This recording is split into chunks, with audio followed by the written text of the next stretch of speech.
সারা দেশের দিনের তাপমাত্রা ৪২ ডিগ্রি নিচে নেমে দূর হয়েছিল অতি তীব্র তাপপ্রবাহ।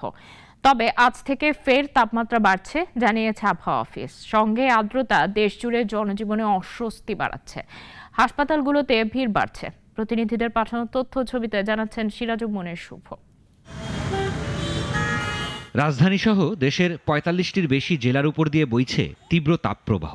গত দুদিন তাপমাত্রা কিছুটা কমলেও আজ থেকে আবারও বাড়তে শুরু করেছে। ফলে আবারও ৭২ ঘন্টার হিট অ্যালার্ট জারি করেছে আবহাওয়া অধিদপ্তর।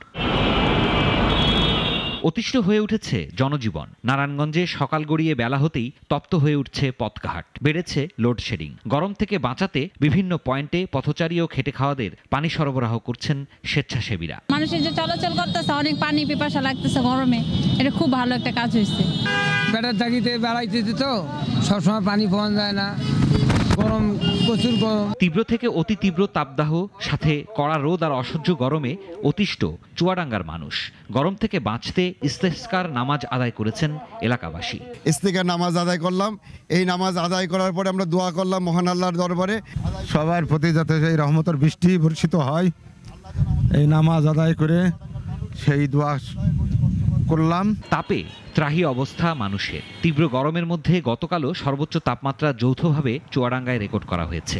আবহাওয়া অফিস বলছে এই তাপমাত্রা আরও বৃদ্ধি পাবে।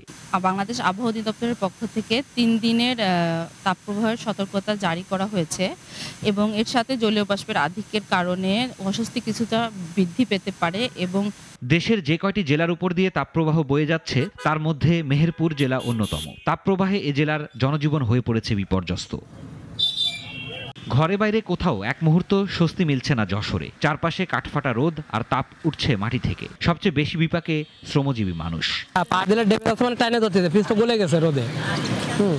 এজন্য অ্যাক্সিডেন্ট হওয়ার ভয়। আমি প্রায় পিছনে অটো এবং অনেকগুলো গাড়ি ছিল, আমি জুতা খুলে চলে আসছিলাম। তীব্র তাপপ্রবাহে পুড়ছে জয়পুরহাটও। তাপমাত্রা থাকছে ৪০ ডিগ্রি সেলসিয়াসের ওপরে। চলমান প্রচণ্ড তাপদাহে নাকাল মানুষ। সিরাজুল মনির শুভ, নাগরিক। একমাত্র ওয়ালটন এসি দিচ্ছে 1 বছরের রিপ্লেসমেন্ট গ্যারান্টি।